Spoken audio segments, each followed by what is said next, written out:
Hello. Hello. We are It's gonna live. we are live, rather. It's going to take a few seconds for folks to catch up with us anyway. Yes. If you're in chats, let us know when you can hear us. We're just going to hang out for a couple of minutes here.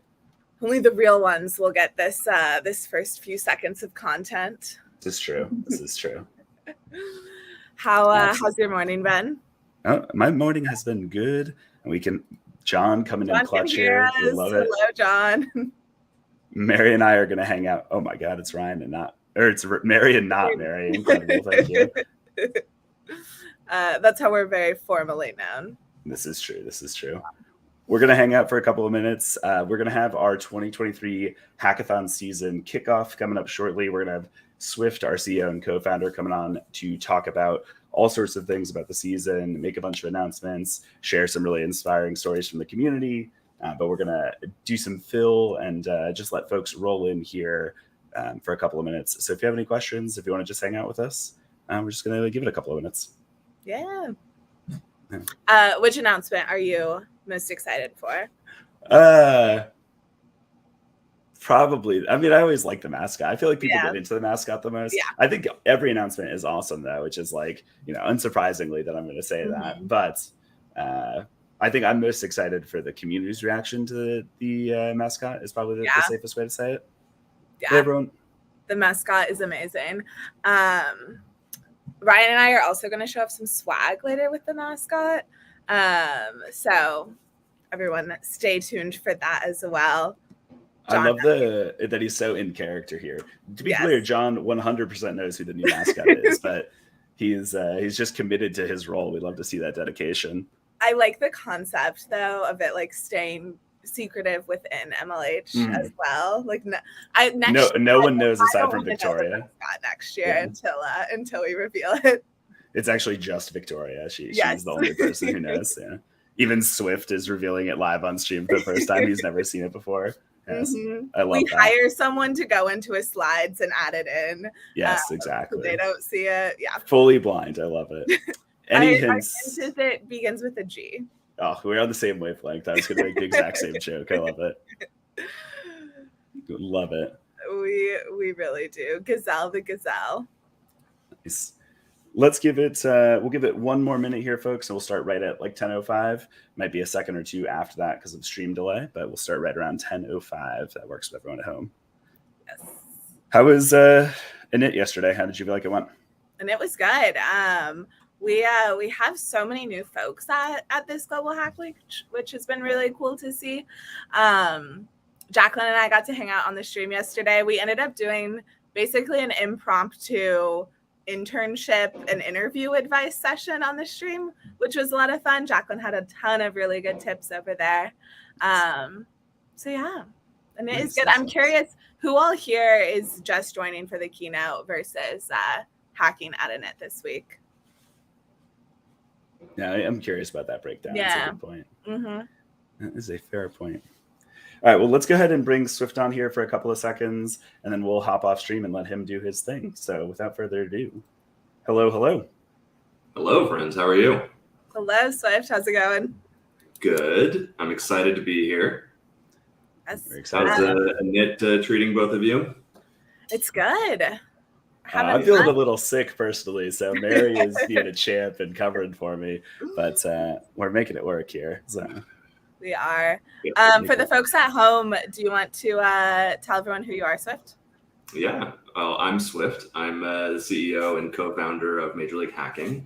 I'll give you a whole bio on me in a few minutes here, but I'm really excited to be spending the next hour or so with our community. I've got a lot of exciting stuff to share. My fun fact, which you'll all learn momentarily, is that I was at the second ever student hackathon way back in 2010. And clearly I got the bug because here we are, more than a decade later now, still going strong. Absolutely true. You were also at the second ever Init. That's true. Arguably really important. How many times can we make that joke before it gets old? Like, are we going to be doing that next year too, Mary? Or is that... I'm reusing jokes at every init. Okay. I just want to make sure we're on the same page. I'm okay with it. I just want to make sure. So I feel like you need to go to comedy school so you guys can have a new routine every time you do it. You know? We've That's got great. improvers on the team now. We need to do like an internal workshop. That's true. We do have the They love improv. That's true. I'm terrible at improv. I'm not very funny, as we'll all quickly find out here in a few minutes. But Mary and Ryan are holding down the fort with the jokes. Giving us more credit than we perhaps deserve. Yes, we're getting way more credit than we deserve. So what we've discovered is that no one from MLH is funny, actually. Huh? Surprise. Very true. Nice. We've got NQ here. Hello. Yes, we have lots of MLHers here with us. We'd love to see it. Elise thinks that she's funny. And John thinks he's funny, but I know John's not funny, so that's okay. I mean, we've all seen John joke at Hackcon, so it's we've got empirical evidence in a different direction there. Mm-hmm. Awesome. We got a screen now. We do have a screen now. We love it.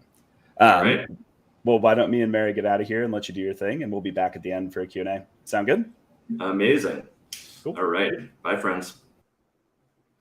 Well, hello, hackers. I'm so excited to be here with all of you today. As I mentioned, I'm Swift. I'm the CEO and co-founder of Major League Hacking. And I have an action-packed keynote for you today. It's full of inspiring stories that really motivated me from our community last year, and a bunch of awesome announcements about what MLH will be up to in the year ahead. Let me make sure that my slides are actually advancing as expected here. There we go. Hey, awesome. Well, as I said, I'm Swift. I'm the CEO and co-founder of Major League Hacking, and I couldn't be more excited to be here with you today. Like many of you, joining this community fundamentally changed my life.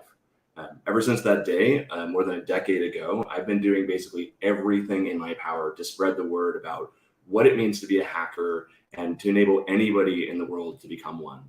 And my story actually starts way back when I was in high school. Back then, I was just getting ready to head off to university, and I'd actually been planning to be a lawyer. At the time, I'd been running a small landscaping business in my hometown, and I quickly realized that when I was going to head off to school, I was going to need a new job. You can't actually bring a lawnmower to a dorm room, believe it or not. So I did what any enterprising young college student would do. I went on the university's job board. I sorted the jobs by how much they paid, and I applied for every single one that paid the most money. In retrospect, it was a really terrible idea, and it's no wonder that almost nobody wrote me back at all. But I did actually get one email. It was a company that was inviting me to come in and interview, but there was one problem. It was for a coding job, and I had never coded before in my life. You know, while I loved computers, I'd never really thought about a career in tech. You know, startups weren't on my radar, and honestly, I thought coding was like hanging out in cubicles all day. Luckily, though, I did decide to go in and take that interview, thanks to some encouragement from my friends and family, and I ended up getting offered the job. I literally bought a Teach Yourself PHP in 21 Days book and showed up on day one and literally read the book to learn how to do my job. It was a great gig, and I learned so much by doing, but you know, honestly, I didn't tell anybody about that experience. You know, none of my friends were programmers, and like I said, startups and being a developer were just not on my radar. A few years later, a friend found out that I programmed, and that day he came running to my room, burst through my door, and said, "Hey, I'm going to this thing called a hackathon. You have to come with me." I'd never heard of a hackathon before, and the way he described it, it sounded like something that elite programmers did, not a complete beginner who didn't even want to be a programmer after all. But he convinced me to go, and that hackathon was at NYU, a few hours from where I went to school. And I walked in this room, and there were 100 other students who had given up their weekend of doing all the things university students do to come back to campus to come up with crazy ideas for inventions, like websites and apps and robots, and literally bring them to life in the course of 24 hours. Not only that, but they were going to show off their inventions to a room full of complete strangers. I'd never seen anything like it. And I stayed up 24 hours hacking on a project, and I learned so much. I'd never had an experience that was so collaborative, immersive, fun, impactful. It was just life-changing. I remember the next day I went home and I looked myself in the mirror and I said, that was the best experience of my life. I need to forget about being a lawyer. I want to be a hacker instead. So the next day I did what I thought was the natural step. I went back to school and I switched my major to computer science. And I wanted to become a software engineer now. I started showing up to all these classes though, and I very quickly realized that it ends up the things they teach you in computer science class are not actually the things that you need to be employable as a software engineer. It's a lot of theory, a lot of things that are really useful once you already have the job, but they're not teaching you how to solve problems with code, which is what employers wanted to see in the first place. Luckily though, I was getting a world-class education on problem solving at hackathons. So I went in head first. I went into every single hackathon I could find, probably more than anyone else in the world at the time. And that experience led directly to my first internship, to my first startup, and ultimately to me landing my dream job. Looking back, discovering this community changed my life. I got so lucky. Now, back when I got my start, we were fortunate if we had one hackathon every 6 months to go to. And because there were so few hackathons and so few people going to them, I thought my story was pretty unique. But over time, as I started getting to go out to more and more of these events, I started to notice something. There's actually a heck of a lot of people out there who also had their lives changed by this community. They also struggled with applying the things that they were learning in class, using them to solve real problems. Those people, they found their talent, their friends, their mission here in this same community that I did. And the truth is today, the same as it was more than a decade ago for me, whether you're getting your start with a computer science degree, a certificate from a boot camp, or you're just a self-taught hobbyist, every single new technologist worldwide struggles with the same practical experience gap that I faced. And that's why I founded Major League Hacking. Our mission is to empower the next generation of tech talent, or hackers as we call them. Through hackathons, internships, and more, the MLH community is where hackers come to get their hands dirty with code. They use the technologies that employers actually care about and build a proven track record of solving problems. With a mix of both in-person and digital programs that are all 100% free for developers, any aspiring technologist in the world can get their start and build the network that they need through MLH to close that experience gap and ultimately launch their career. Now, clearly, that mission has struck a chord because we've grown a lot since I founded the company 9 years ago. In fact, today, the MLH community has more than 550,000 members, and it's growing quickly. It's become the largest community of early career technology talent in the world, reaching hackers in more than 93 countries last year alone. That's incredible. And all of that growth has been organically driven by this community. And when you stop and you look at the data, it's crystal clear why that's the case. For starters, 92% of hackers say that they are learning skills through MLH that they cannot learn in a classroom. 87% of hackers believe that the skills that they are learning through MLH will lead directly to a job. And finally, 41% say that joining this community changed their life and they would not be where they are today without MLH. That's an incredible impact. And it explains why we're all so passionate about sharing this community with everyone we can. In fact, last year, an astounding 1 out of every 3 computer science graduates in the United States was an alumni of MLH community. It won't be long before we start seeing similar depth in so many other countries too. This is just the start. Stop and think about that for a second. No matter where you go to work, odds are that there'll be at least one other person whose laptop is also plastered with MLH stickers somewhere nearby. Just keep an eye out and make sure you introduce yourself. You might end up hearing an inspiring story like some of the ones that I want to share with you today. The first person that I want to introduce you to is Bailey. Hackathons and this community fundamentally changed her life. And now she's helping to bring that same experience to the next generation of hackers too. Bailey had been interested in technology since she was young. She distinctly remembers sticking a pair of scissors into an electrical socket when she was a child, just out of curiosity to figure out how it worked. Luckily, she was holding the plastic handle. But later in high school, she transformed that interest into actual practical skills. She taught herself to code and built her first website. When Bailey enrolled at York University, she was immediately on the lookout for her next coding challenge. She knew she'd found it when Bailey heard about an upcoming event called a hackathon. It was LHacks.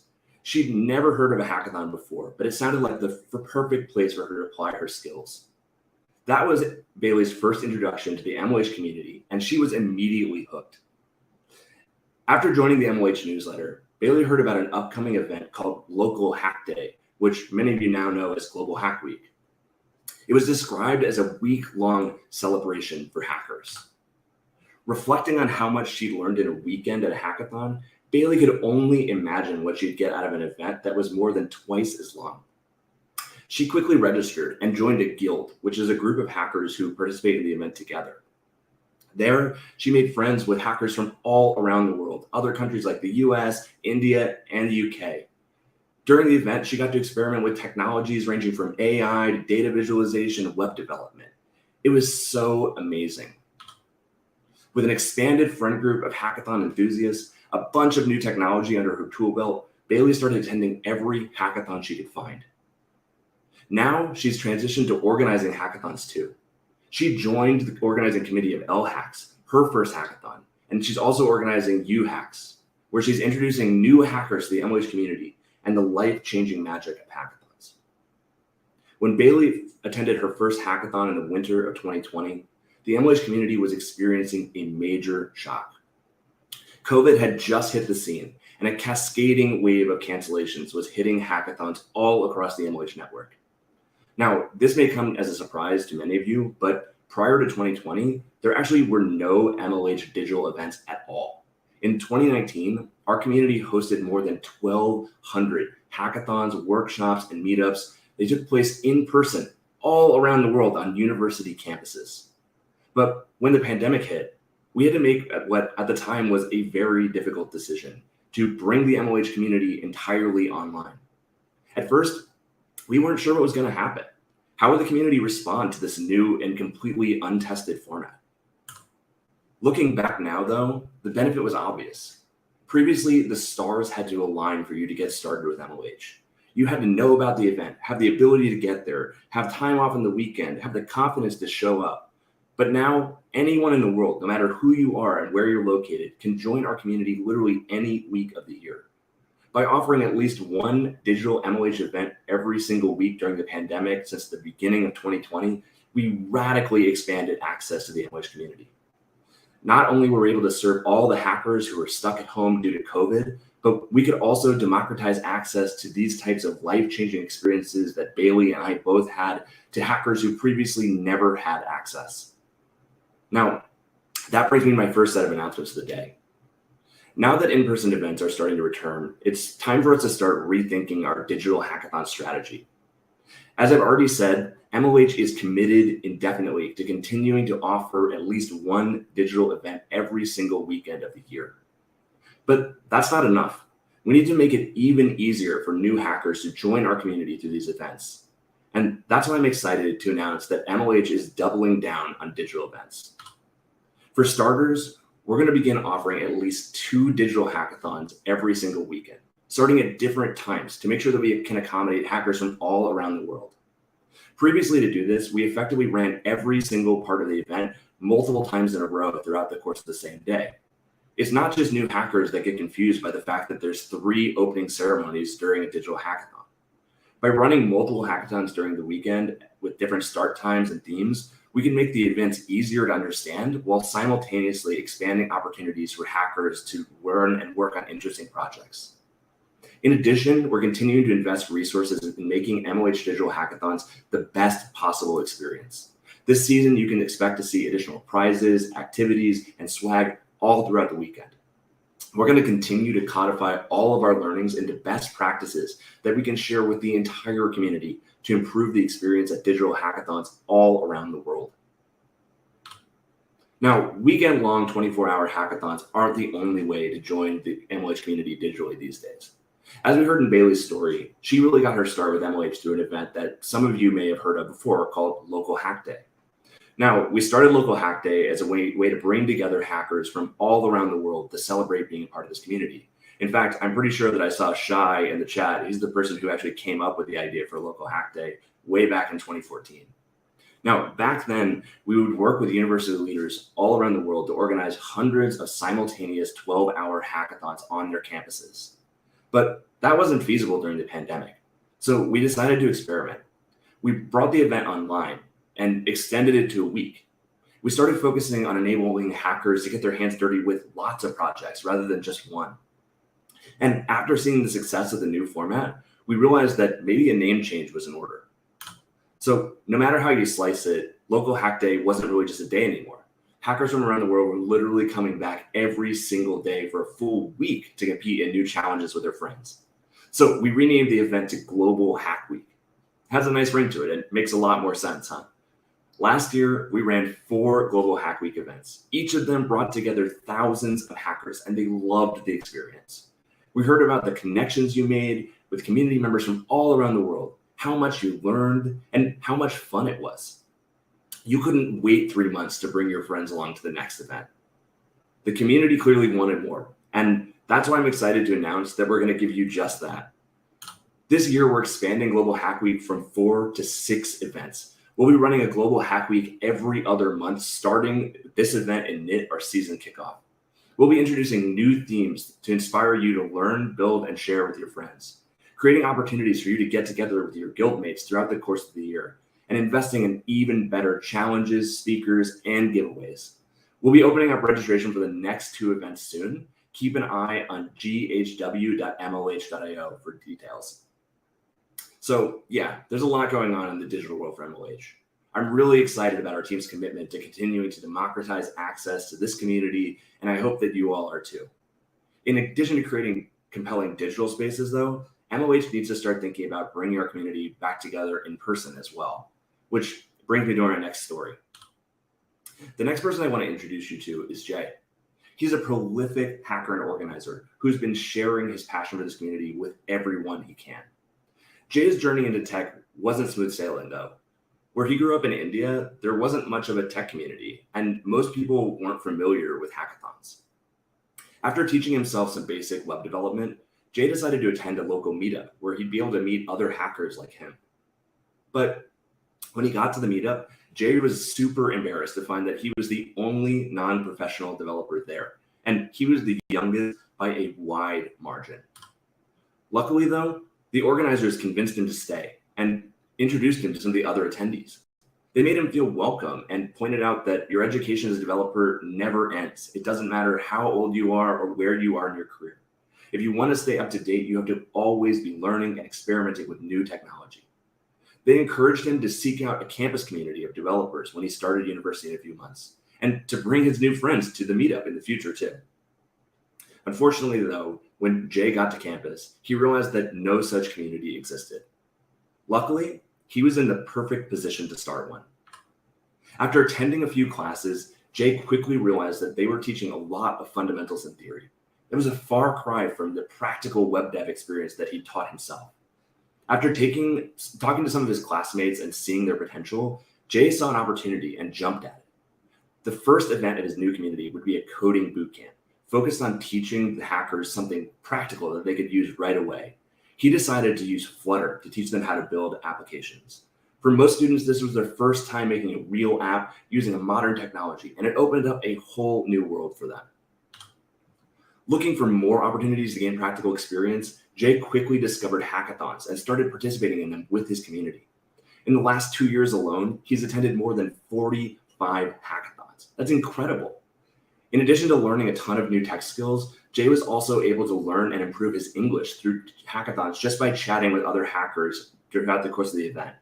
And now he started giving back to the wider community too. He's played every supporting role during a hackathon, from mentor to judge and now organizer. In fact, he recently organized Hack SVIT, the first MLH hackathon held in person in India since the onset of the COVID pandemic. Now, when we announced last year at a NIT that MLH would start returning to in-person events, we weren't sure how quickly that transition would actually happen. And it ends up that we as a community still had a lot to learn about COVID. But thanks to the hard work of a committed group of organizers like Jay, the MLH team has been able to refine our best practices and streamline our support for future organizers to make the experience as simple as possible. And luckily, the timing couldn't be more perfect.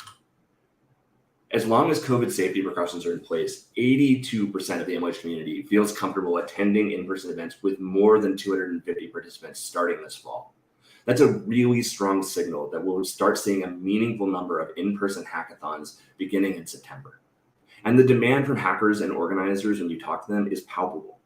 And that's why I'm excited to share that the MLH 2023 hackathon season will be the biggest and best season yet.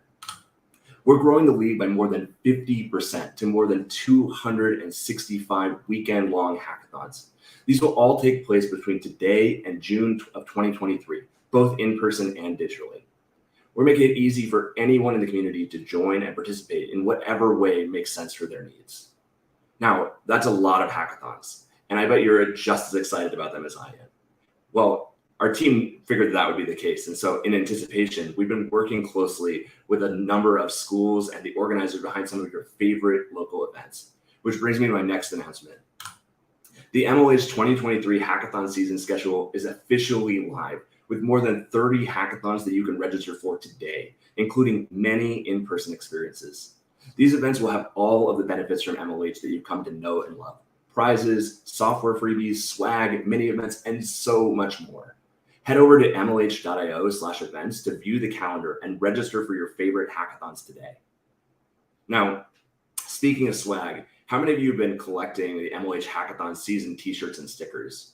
Well, if you haven't already heard, every year MLH creates a brand new mascot who appears on all of the swag we give out during the season. Hackers go crazy collecting all of them. Each year, the mascot has a new theme and follows the letter of the alphabet. It's typically an animal and a technology. So 2 years ago, we had Ellie, the electric elephant. Last year was Frankie, the file system ferret, which means that this year's mascot starts with a G. Did anybody guess what it was? Well, I'm excited to announce and to introduce you to your 2023 Hackathon season mascot. Meet Gene, the glitchy giraffe. Gene will appear on stickers, t-shirts, and so much more. I cannot wait to get my hands on some of this awesome Gene swag this season, and I bet you can't either. In fact, I heard we might be giving away some of it to our most active hackers this weekend at a NIT. So make sure that you're participating in challenges every day and you're super active. If you miss it though, you can always earn a Gene t-shirt and a sticker at any MLH Hackathon during the season. Now, while it's super exciting and we've learned a lot since last year, transitioning back to in-person is not going to be an easy step. In fact, a huge number of hackers in our community have never been to an in-person MLH Hackathon or tech event at all before. And that includes the community leaders who are responsible for planning all of these events. The best thing we can do at MLH is ease that transition by investing in local communities that can gather together in person on campus in between hackathons to raise awareness and learn the ropes around organizing events. That's why I'm excited to announce the creation of a new MLH program. Meet the MLH Pizza Fund. We partnered with some amazing organizations, including Twilio, GitHub, Stack Overflow, and Radix, to help bring your local communities together IRL this fall. Together, we're investing more than $50,000 to support short hacker events like meetups, workshops, hack days, and anything else you can imagine. In addition to introducing new hackers to the MLH network and all the amazing technology that our partners are providing, these events are valuable training for new organizers who are learning how to gather their communities in person for the first time. We'll provide logistical training, swag to give away, and reimbursement for pizza or a healthy snack of your choice, because we know that hackers love free food and swag. Initially, this program will be launching in the US and Canada this fall, and we hope to roll it out worldwide within the year. Stay tuned for more details on how to apply for Pizza Fund funding for your next event. Which brings me to my next story. I want to introduce you to Governess. Today, she's one of the most inspiring leaders in the MLH community, but getting here was not an easy path for her. She decided to take her first computer science class when she started at the University of Minnesota. During that class, Governess fell in love with coding. It was challenging, and she struggled at first, but the experience of creating something from nothing made it all worthwhile. It seemed like she'd found her new calling. So the next year, Governess applied for her university's computer science major. But that's when things went sideways. The school rejected Governess's application to major in CS, and she found herself on the brink of quitting her newly discovered passion. If she couldn't get into the major, how was she going to succeed in the field? But luckily, Governess's determination kept her moving forward. She ended up attending her first hackathon, Mini Hack, where she discovered the MLH community. With only one coding course under her belt before she showed up, Governess was nervous that she'd be a fish out of water. She couldn't have been more wrong, though. Everyone was so welcoming. She learned a ton and walked away having built something meaningful. Joining the hacker community gave Governess direction and guidance. She decided to carve her own path in the field and wanted to find ways to inspire others to do the same. She hoped that by sharing her story, she could help break the traditional software engineering mold and demonstrate to other hackers, especially women and people of colors, that despite their background or rough start, they too can reach their goals. Today, Governess is an organizer of Black Wings Hack, which is helping to provide representation, opportunity, and professional development to Black college women in technology. For many women at Black Wings Hack events, they were able to see more engineers in a single space that look like them than they see in their entire undergraduate career. Now, Governess will also be joining MLH as a member of our coaches program, where she'll be out attending hackathons around the country to empower hackers on behalf of MLH. We couldn't be more excited to see what she does next. Now, in addition to being one of the largest tech communities, I'm proud to say that MLH is also one of the most diverse communities too. In fact, last year, 3 out of 5 developers in the MLH community identified as part of an underrepresented group in tech. That's an incredible stat. On average, the MLH community is 2 to 3 times more diverse than a typical computer science classroom here in the US and comparable around the world. This community is literally changing the face of the wider tech industry, making it more inclusive and diverse than ever before. That's something we should all be proud of. But we didn't get here overnight. Making hackathons safe and welcoming spaces has been a long-term priority for this entire community. And clearly that investment has started to pay off. But at MLH, we recognize there's always more to do. And that's why earlier this year, when we saw an opportunity to double down by investing our scale and resources into one of the most impactful organizations in our community, we jumped at the chance. A few months ago, MLH announced that we'd officially acquired Tech Together, a nonprofit focused on diversifying the hackathon community by hosting events that serve hackers from marginalized genders, creating a safe space for them to get introduced to the power of this community. Now, Tech Together's roots are in the MLH community itself. Like Governess, Fiona, the founder of Tech Together, got her start as a hacker and eventually became an organizer, planning hackathons to bring other hackers together too. Fiona grew Tech Together's community to more than 10,000 hackers, making a huge impact on so many people who otherwise would have never found their way to the tech industry. But that was just the beginning. We realized that she could do even more with the full weight of MLH behind her and Tech Together. So Tech Together officially joined the MLH network. We're committed to continuing to run the same amazing events that many of you already know and love, and introducing so many more of you to them for the first time. In fact, I know that there's at least one Tech Together event already on the season schedule, and registration is open right now. Now, Fiona and Governess are not the only inspiring leaders in the MLH community doing great work. In fact, there are literally more than 5,000 organizers in the MLH network today. And that's no surprise, because when we talk to hackers, nearly half of you are interested in getting involved in planning a hackathon too. In fact, that's how I got my start. I was a prolific hackathon attendee, and I wanted to introduce everyone I knew to this life-changing experience. Convincing people to drive several hours to a hackathon at another school, though, was like pulling teeth. Instead, I realized it'd be a heck of a lot easier if I just convinced everyone to come to an event right on our campus. The only problem was I had no idea how to organize a hackathon. Luckily today, though, things are much easier. MLH has tons of free resources for any aspiring hackathon organizer. For example, go to guide.mlh.io. It's basically an open source book on how to plan a hackathon from 0 to 1. We also run an annual conference called Hackcon for hackathon organizers. And I'm excited to share that it's going to be back in person this year. The event is a weekend-long professional conference for community leaders. You'll learn the best practice for organizing events like hackathons and leading a community both in person and online. In fact, if you want to hear amazing stories like Governess's, she'll actually be speaking at Hackcon this year about her experience in the MLH community and as a leader. It takes place at a summer camp in upstate New York. And in addition to all that useful knowledge you'll acquire, there's plenty of downtime for relaxing and networking with more than 400 other organizers from all across the MLH network. If you're thinking about starting a new community, running a guild for a future Global Hack Week, planning a hackathon, or just being a leader in a community in general, I could not recommend this event more strongly. You can learn more and register at hackcon.mlh.io. Now, that brings me to my final story of today. Last but not least, I want to introduce you to Christos. While MLH's roots are in hackathons, these days we do a heck of a lot more. And his story is a great example of the power of our newest program. Christos discovered coding during his first year of university after registering for some computer science classes. Unfortunately, like me, he found the classes boring because they were basic, theory-heavy, and lacked any practical application. It got so bad that Christos was even considering changing majors. Around the end of his second year, though, he decided to start researching web and desktop development. Up to this point in his coding journey, Christos had only ever built terminal-based applications for class. Being able to create something real that users could actually use and engage with ignited a new passion within him. He saw a pathway for his code to help others and was constantly on the lookout for opportunities to use his tech skills to solve his friends' problems. Eventually, the time came for Christos to start looking for jobs in software engineering, though. And that's when he encountered one of the most classic catch-22s in tech. In order to get a job, employers want to see experience on your resume. But in order to have that experience in the first place, you have to have had a job. You see the contradiction there?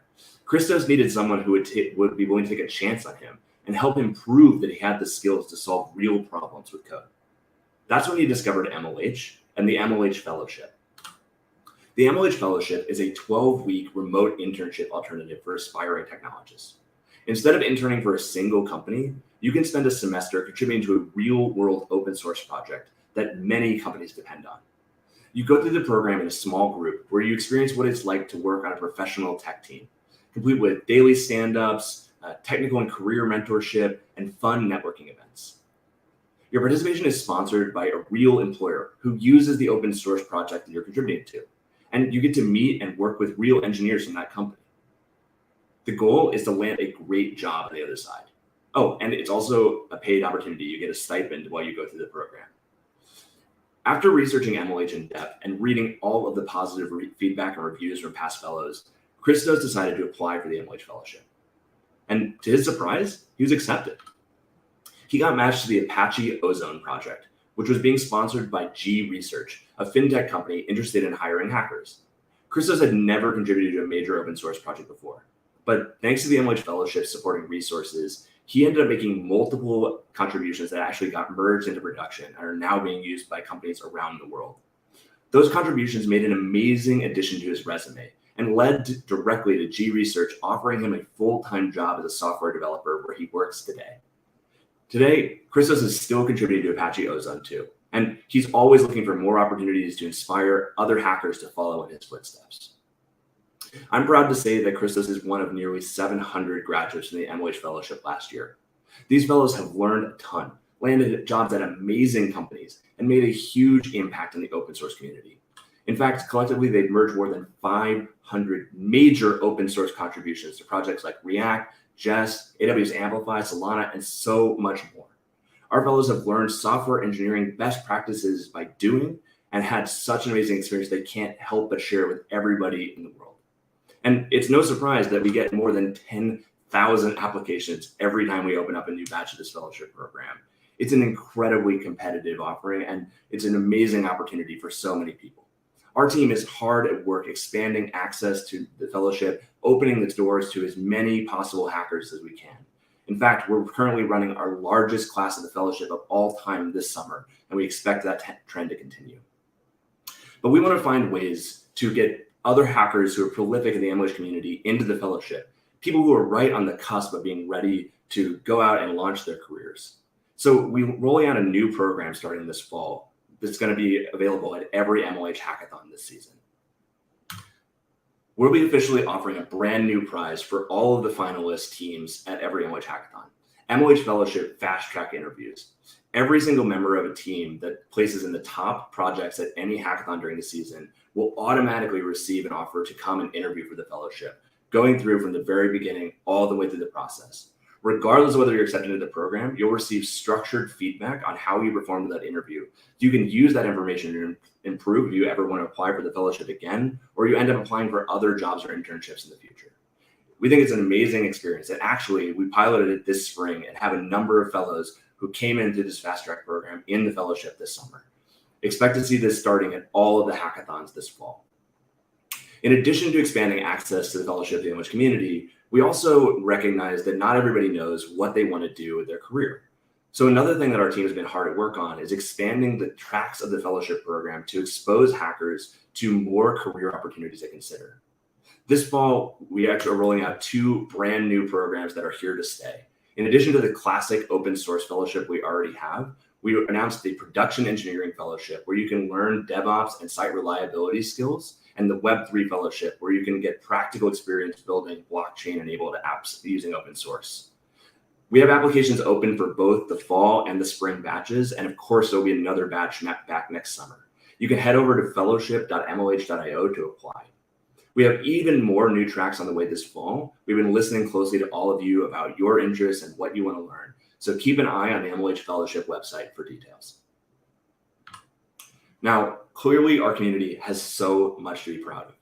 Truthfully though, these are just 4 of more than 150,000 inspiring stories from hackers like you last year. I wish I had time to share every one of them with you today, but unfortunately I don't. I want to thank each and every one of you from the bottom of my heart for being a member of our community and for everything you do. At MLH, we are here to serve hackers and to empower people like you to learn the skills they need to be successful in their journey, no matter where life takes them. It is a privilege to have been able to serve this community for the last 9 years, and I'm really excited for MLH's 10th birthday next year at Init. It's going to be amazing to look back on what we accomplished together in a decade. With that, I want to say happy hacking, everybody. I'm Swift, the CEO and co-founder of Major League Hacking. I couldn't, as I said, be more proud to serve you in this community, and I hope you have a really great time at Init this week. I'll be sticking around for some Q&A, so if you have any questions about anything I announced or talked about during the keynote, or just anything else you're curious about, including I saw some questions about my hair care routine, which if you really want to know, I'm happy to get into. But thank you everybody for attending, and happy hacking this week. Hello, hello. Hello. Hello. No, we didn't prepare this with Swift, but We didn't. so I don't want you to feel a little left out here. But Mary, you've got a cool new shirt to show off, right? I do. Oh, that's awesome. I feel Swift left out. Unfortunately, left out here. reveal. But Wait, back up. I want to see the reveal. whole thing. You got to back up. Oh, there you go. There you go. Nice. Neat. Yes, this is not the There you official go. colors, but we do Yes, have they're sample there. shirts that we wanted to make sure we showed off. The So off-brand ones. the off-brand That's ones, amazing. exactly. It looks so good. Yes. Extremely soft too. Mm-hmm. Of course, always. as are I always. mean, all MLH tees always super soft. Yes. That's baseline expectation, I feel like. Yes.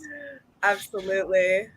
So with that out of the way, I saw a couple of good questions come up during the presentation. One I wanted to talk about that's relevant to the t-shirts is about swag availability. So our swag is available worldwide. Wherever you're at, we will do our best to ship swag to you. If you're trying to get one of these season tees, they're available at our North American and European hackathons in person for you to come up and grab one. And then if you win one of our overall prizes at any of our events, you actually earn one of our season tees as well. So 2 ways to earn them there. I wanted to make sure I answered that because someone had asked earlier. Should we give some out right now? I mean, we can give some out right now. Yeah. Swift, do you want to pick someone in the chat? We'll have them open a ticket on Discord and send them some. All right. I will keep an eye out for. I'll tell you what. I'll pick from among the questions that we pulled here, and There you we'll go. do it at the end. But Good motivation there. yes. So the way this will work is if you ask a question that we end up answering on stream, you will be automatically entered into the raffle here for our top or our t-shirt giveaway here. Colin, we'll make sure you get a t-shirt, but no, you're not eligible for the raffle here. Cool. All right. So what questions we have here? Let's see. I got one here. We've already got a bunch. All right. I want to organize a hackathon at my workplace. What provisions does MLH provide for that? So MLH provides a handful of resources that you can use for that. in order to qualify to have a hackathon listed in the MLH season, there's a set of criteria that is listed on our website. If you click on Organize a Hackathon, there's a full guide that goes over all the details. Typically, those hackathons are open to participants from at least 3 schools. They're overnight. They take place on a university or high school campus, and they are generally open-ended events. Typically, most corporate hackathons, don't necessarily meet one of those criteria for a variety of good reasons. That does not mean that they're not amazing hackathons that MLH wants to support. If you're thinking of planning it, you can check out the guide at guide.mlh.io that has so many details about how to plan a hackathon. In addition, you might also qualify for Pizza Fund funding when we roll that out this fall, depending on where you're located in the world, where we can help offset some of your costs for pizza for your participants if you are willing to run some of our programming and obviously have to be a part under the MLH umbrella. Other than that, honestly, I'd recommend going to Hackcon. Another great place to meet other organizers, learn best practices, and also there's tons of people there who organize hackathons, both within the MLH season schedule as well as beyond too. I really like this question. So, if you want to talk about how you can take what you're learning at hackathons and apply that into your career. Yeah, I mean, there's literally so many opportunities for you to actually learn things to the MLH network that translate into your career. Something like 38% of MLH alumni who are working professionally full-time right now have brought a technology that they learned at a hackathon to production at their work. It's just a really compelling stat. It means that hackers are going on to be decision makers. These tools that you're learning at hackathons are actually translating into utility at work, and that that's a tremendous impact for your employer because you're able to hit the ground running with something really practical that they can benefit from right away. For those that are interested in actually demonstrating business use cases, often when you're advocating for new technology, you're looking to get buy-in, and people may not know what Google Cloud is or the blockchain or whatever you're trying to introduce. One of the best strategies is doing an MVP and showing your boss or whoever the decision makers are what it could look like in practice. As we've learned from hackathons, it doesn't need to be a production app to get the idea across, and you could even work on it over the course of a weekend at a hackathon if you wanted to. I've got one here that also came in during the talk. I know the fellowship is unfortunately not open to folks under 18, but can you talk about some of the other ways someone who's a little bit younger could participate in the community? Yeah, absolutely. So the MLH community and all of our events are open to anybody from ages 13 up. Obviously, we want to do everything we can to open up opportunities within the MLH network to anybody, regardless of what age you're at. Just to talk about the reason that the fellowship is not open to people under the age of 18, since the explicit goal of the fellowship is helping people get ready to transition into their career. Most people who are under the age of 18 are not yet looking for full-time work. And so just to make our lives easier and not have to waste cycles on applications that unfortunately probably wouldn't make the cut, we restrict it to people who are just above the age of 18 when applying. But you can still get involved at hackathons. Those are generally open to students at any level. You may need a chaperone if you're under a certain age, and that'll be dependent on the specific event and the policies of the school or the hosting venue. But you can always use hackathons as a way to create a similar experience, whether that's working on personal projects, contributing to open source. You can even participate in events like Init here as well. We have one of these every other month. So I would encourage you to get out and try to participate in as many events as you can. And you can almost create your own type of fellowship experience if you're really committed to looking around and building your own schedule. Mm-hmm. So I know you covered some of the changes coming to this season. Do you want to give a little bit of recap on some of the differences we're going to see this year? Yeah, totally. So a big focus we have right now is obviously investing in continuing digital events, making sure that we have access to high quality digital experiences for hackers all around the world, no matter where they're located. And also expanding access to in-person events as the world transitions back into the reality of living post-COVID. In digital event land, we're continuing to invest in creating more opportunities and easier onboarding opportunities for hackers. We're expanding our number of digital events, doubling them from 1 to 2 events per week, guaranteed from MLH. Those 2 events will start at different times, have different schedules and themes, making it less confusing when you're trying to figure out which opening ceremony you need to go to. Trust me, not everybody is in the same time zone. We know that, and we want to make it easy for you to participate in whatever way makes sense for you. Obviously, continue to invest in speakers, workshops, activities, all the things that make hackathons great. In person, we're doing a huge push to return to in person starting this fall. MLH has been hard at work training a whole generation of new coaches who are going to be on the ground at those events, working with you to help make sure you have a successful hackathon experience, bringing tons of new technology. I know the team has been hard at work lining up new partners for the season, as well as lots of swag and giveaways. So a lot of really good stuff coming, but you can expect all of the things you have come to know and love from MLH, but both in person and digital at scale now. Nice. And I really love the sentiment behind this question. Can you talk a little bit about what you can do as a hacker to help kind of give back to the community here? Give back to MLH? That's a really great question. So I think that there's honestly two things that I would solicit the community's help with. Number one, as I said earlier in my presentation, I don't think transitioning back to in-person is going to be as easy as we would all hope it would be. There are so many hackers in this community who have literally never experienced an in-person event with MLH. They've never even probably been to an in-person tech event. And we need to create both the infrastructure to support bringing them back and the positive experience is going to keep them coming back in the future.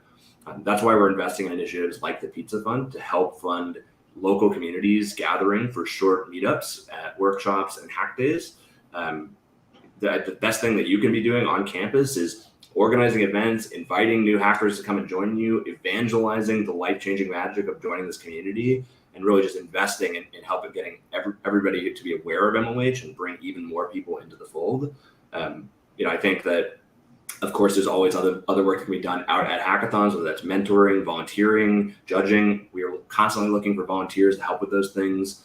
So I'd advocate, looking at that, and then potentially if your campus already has a hackathon, getting involved in the organizing team, or even organizing one yourself if it doesn't exist yet, are all really great things that would help us make this year as successful as I think it can be. Yes. And speaking of organizing, I know getting your school support is one of the bigger challenges that folks have to face. Any tips on how to go about doing that? This is a hard challenge, but one that I'm proud to say that we're much more equipped to handle today at MLH than we ever have been before. Honestly, there's two things that I would advocate for. First one is we at MLH are always happy to talk to an administrator or professor at your school to evangelize the power of hackathons, talk to them about why these experiences are great, and help to educate the academic community about what we've been doing in our community. We have found continuously that when we start talking to professors or administrators about what happens in hackathons, their eyes light up and get huge because they realize that this is literally one of the most compelling educational experiences you could offer to an aspiring technologist. I was at a conference last week and I literally got involved in a conversation that was the longest conversation of the conference with a professor from a local community college who had never heard of MLH, had never heard of hackathons or any of the work that we've been doing, and was so excited to bring that to his students.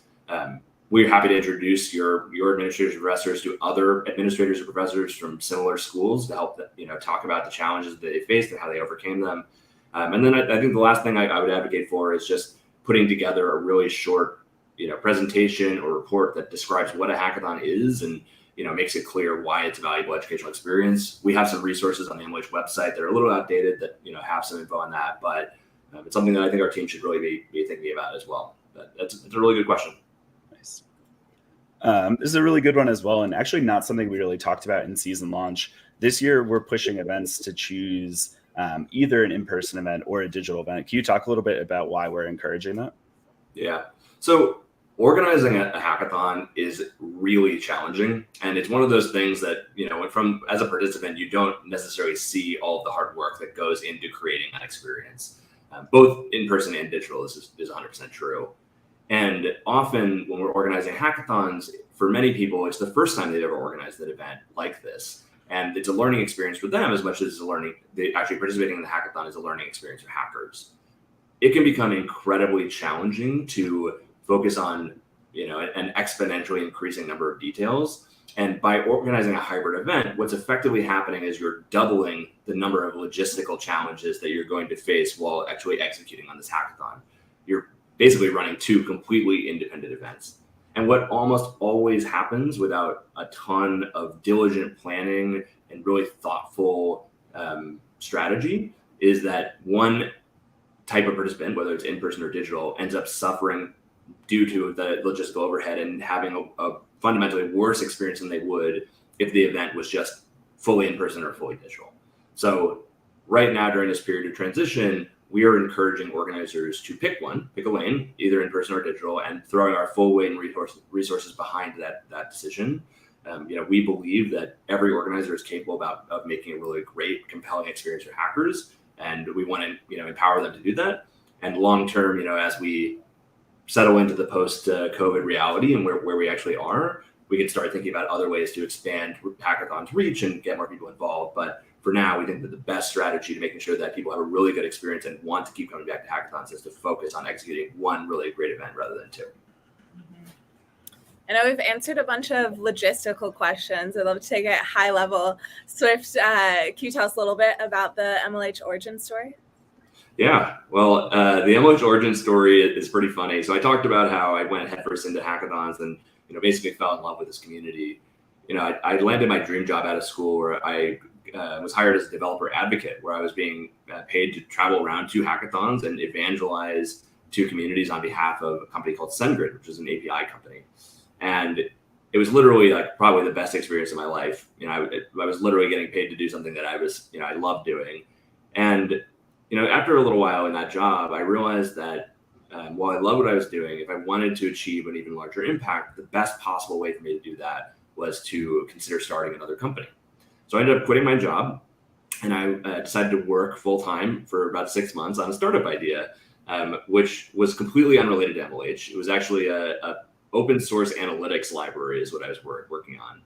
And during the time when I was starting that, I found myself feeling a little bit depressed, honestly. I feel like I'd lost something that was this huge part of who I was and my identity. I wasn't a student. I wasn't attending student hackathons. I wasn't organizing them. I wasn't sponsoring them. I was in the process of selling my last company, and which was my last connection to the hackathon community.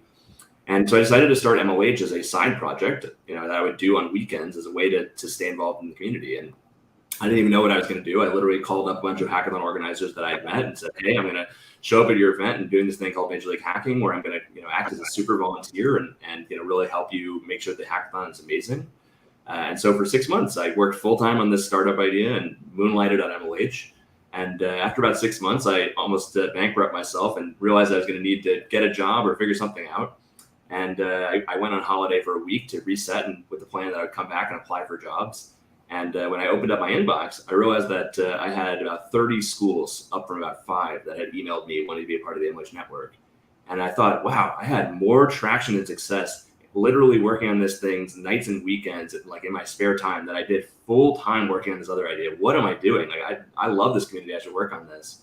And so I committed to working on MLH full time. I got a part-time job tutoring in computer science to pay the bills while I got it off the ground. And the rest is kind of history. But yeah, MLH started as a side project, as a way for me to stay involved in this amazing community.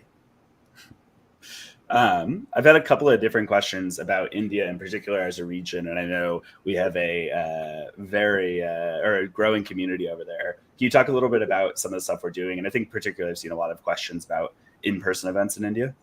Yeah. Well, I want to start with this. A couple of years ago when MLH expanded, to India and to APAC in general, we had been hearing from community members in India and around the world that they wanted access to the same types of MLH resources that we've been able to offer in North America and Europe. And when we're thinking about geographic global expansion, one of the things we look for is a density of community members where there's actually a ton of hackathons and things for them to do and get together and gather. So we can actually build a community. It's really hard to do that when you're siloed off by yourself organizing one event a year. And so India was the perfect place for us to do that. And I had the privilege, along with a number of other MLH team members, to go out there and actually meet our community and be there in person for a number of our first, Indian hackathons, which was amazing. And, I saw the passion and the spark in the community that has been present in the US, in Canada, in the UK, in a lot of our other major markets since the very beginning. And people were hungry for more. And unfortunately, right when we started investing in scaling our presence in India and in APAC, the pandemic hit, and so we had to transition to online. We are absolutely committed to continuing our investment in India as well as our other major markets right now. Obviously, we have to balance safety and making sure that the events that are happening in person are meeting the highest level of precaution that we can obviously at MLH, we want to make sure that everybody in our community stays safe, gathering whatever capacity that might be. But we do intend to continue to bring back in-person events in India. As I shared during the keynote, we've already had our first in-person event since the pandemic started, and we expect that there will be a lot more. We also are working to open an office in India. You may not know this, but MLH actually has 3 full-time team members based in India, and we're looking to hire more people out there as well, especially folks in software engineering in our community who are looking for a job. If there's any Ruby programmers out there, I highly encourage you to go to our careers site and apply, actually, regardless of where you're located in the world, but especially in India. But MLH is committed to having a presence in India as well as in the UK and in North America, where our community lives and we're serving. And I think that we hope that we'll be able to organize a big event like a Hackcon or some kind of event like that sometime in the near future in India. But obviously that's not planned yet, and we'll be on the radar for as soon as safely and financially possible. I know you touched on this very briefly in that answer. Swift, do you want to talk about if we have any openings here? So we are hiring both for full-time and part-time roles across the board. So there's a couple of things I want to call out. Part-time, there are many opportunities for current and former students to get involved with MLH. If you love hackathons and you want to go out and represent MLH at events and serve this community as a part-time job, we have this thing called the coaches program, which there are many coaches in the chat and I can tell you all about it, but it's basically like being a hackathon superhero.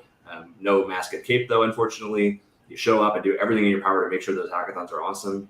We also have roles on the fellowship program, on our admissions team, interviewing hackers and giving them feedback to help them improve in their job search in the future, as well as what we call a pod leader, which is basically like an engineering manager, like part-time role. So if you're interested in leading engineering teams in the future, it's a really interesting opportunity too. We do have part-time openings in all 3 of those programs right now, and we do expect to add new programs over time. In addition to part-time roles, we have a wide variety of full-time roles. We love hiring people with technical backgrounds that don't want to be engineers anymore. In fact, I have a computer science degree. I know Mary studied computer science. Brian studied IT. Many of us at MLH, I'd say more than 75% of the team have some kind of technical experience under our belt, but we may not write code full-time anymore. And in fact, we obviously love serving this community. So we have sales, marketing, customer success, actual true engineering if you want to write code, all kinds of things. All of it's listed on our careers page.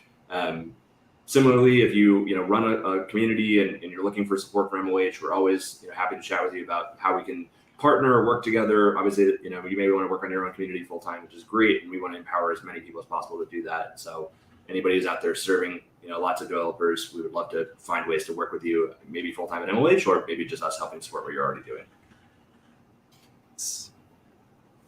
Sorry about that, team. I was distracted here. I had a good question here that I just lost track of course, because I was trying to answer people in Twitch. Someone was asking if we're, oh, there it is, perfect.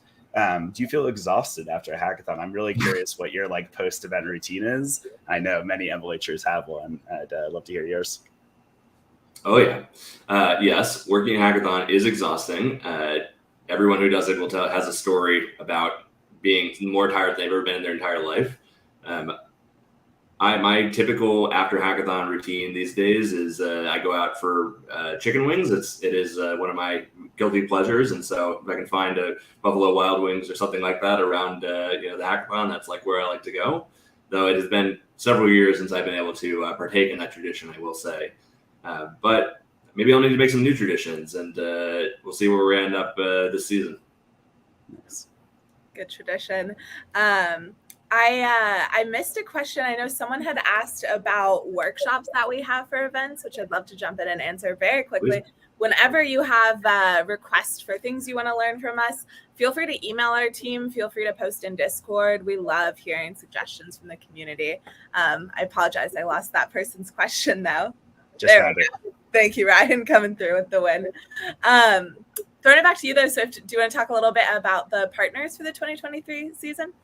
We have so many new partners, all kinds of really cool stuff. Everything from your classic cloud hosting platforms, which we've expanded to a ton of new hosting providers, domains. We have some new Web3 companies if you're interested in experimenting with some new cutting edge stuff. Lots of APIs. We have a new cybersecurity CTF challenge that's rolling out with one of our partners, Sneak, as well. which we're really excited about. Literally, you can go to a different hackathon every week for probably an entire semester and see a completely different set of partners at all of them, which is pretty incredible. That'll be the first time that that's really been possible at MLH. And so there's a lot of new technologies to try and experiment with.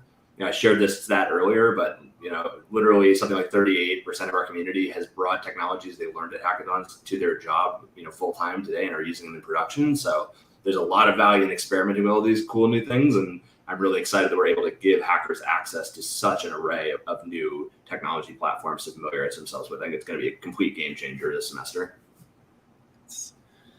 This is just a throwaway here, but I saw a couple of people making requests for specific MLHers to go to specific events or to come out to India. I know me and Swift both have plans to come out to India at some point during the 2023 season. So hopefully we'll get to see you at a local hackathon sometime soon.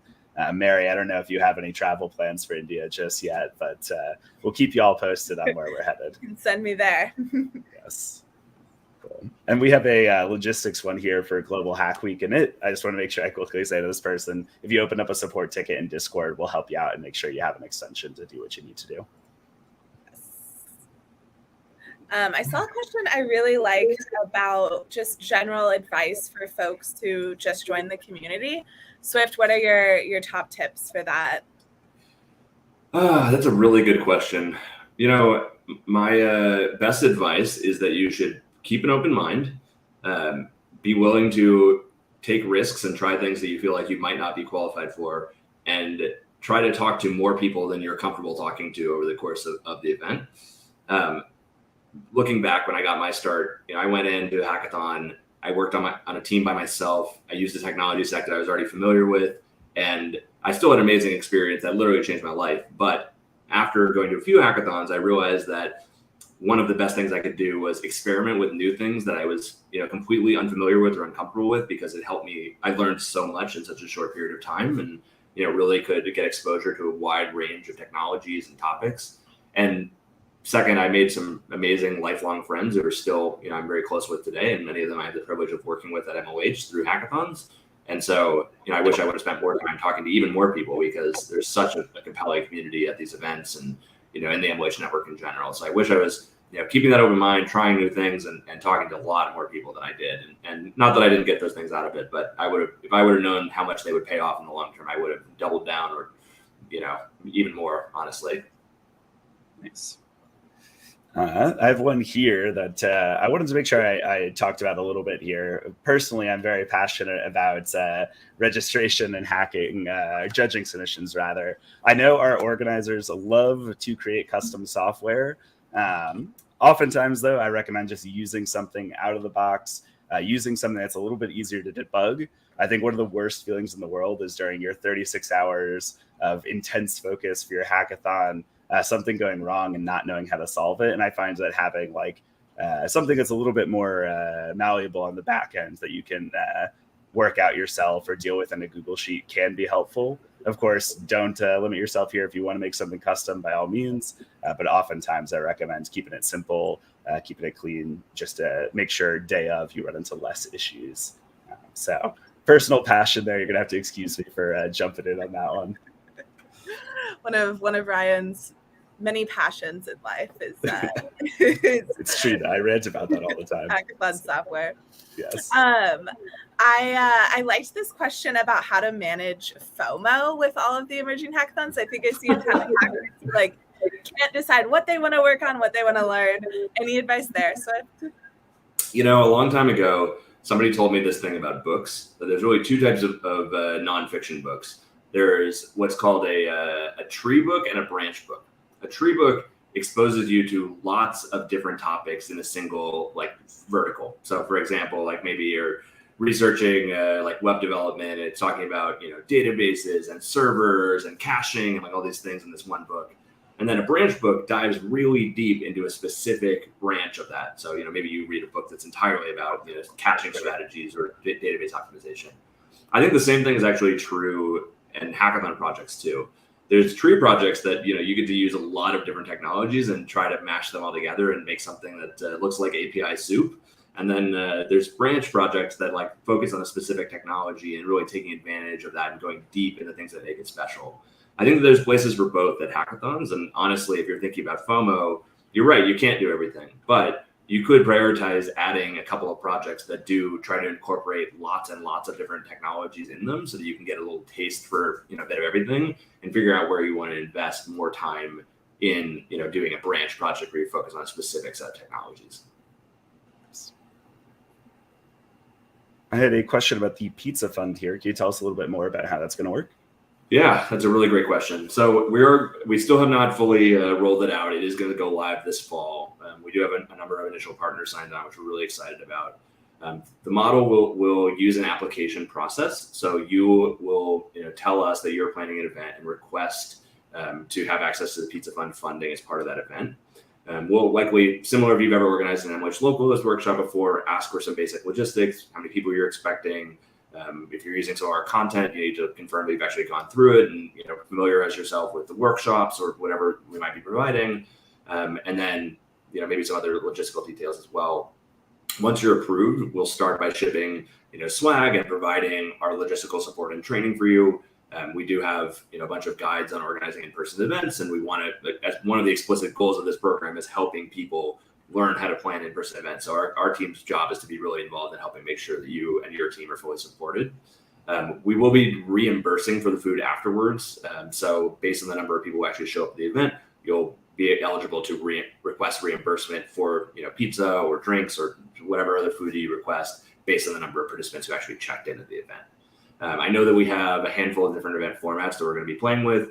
Our friends at Twilio have a really awesome workshop using Twilio Quest, which we're really excited about. I know that GitHub has some really awesome introductory GitHub content that a lot of people love to run, and we'll have even more than that coming out soon. So stay tuned.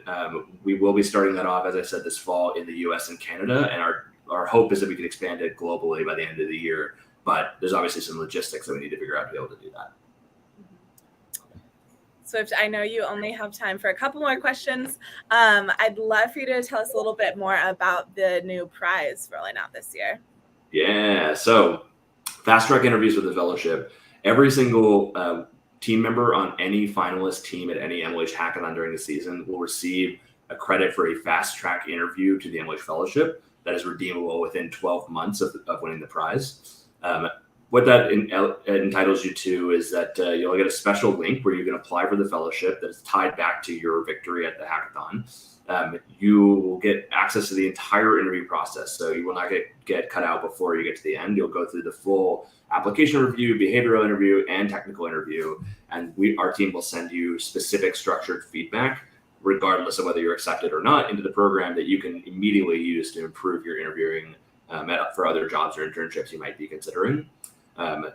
Obviously, one of the explicit goals of the fellowship is helping people who are right on the cusp of their careers, be able to get out and get started. And we find that, most companies, while they may not index on hackathon projects and experience the same way we do, we have some really unique and specific insights there that help us identify amazing technical people from our community who are ready for that experience. So, obviously this is a compelling way and opportunity to get into the fellowship itself. And as I mentioned during my talk, we do have a number of people who are in our current summer fellowship that went through the pilot of this program over the spring and are now actively participating in fellows. So it does have some empirical evidence to show that it is working as well, and that it is a pretty good shot at getting into the fellowship if you do want to participate. Nice. Well, I have a little bit of bad news for this hacker. We're coming up on the end of our time here, but if you still have questions for us, then no need to worry. Mary and I are going to be back in just about 45 minutes for our Global Hack Week daily stream. And during that, at the very end, we'll do another Q&A session. So we're going to encourage everyone to take a break for 45 minutes here, get yourself a new coffee, whatever you need, get lunch, whatever it happens to be for you. And we'll be back for that stream, and we'll answer more questions then. Swift, Mary, any closing words from either of you?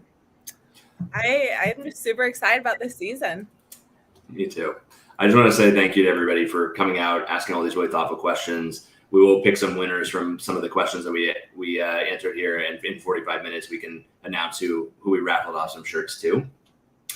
If you had a question that didn't get answered, there's a couple of avenues you have to get them answered. One, you can obviously participate in the MLH Discord. We have a channel called Ask MLH where you can actually post questions, and our team does our best to answer all the ones that get posted in there. If you have specific questions for me or about the keynote, you can start by posting them there. And in the worst case scenario, if somebody on our team can't answer them, they can refer me in. Additionally, if you email hi@mlh.io, we have an avenue there. One thing that I didn't get a chance to announce during our keynote that is coming out that is relevant to this as well, we are launching a brand new support portal, which will help make sure that hackers in the community have access to quickly get information from MLH. Ideally, some of these questions could get answered in that support portal, which will also include a knowledge base and answer commonly asked questions. So a couple of different avenues you can do. If you have something specific for me, you can email me or tweet at me.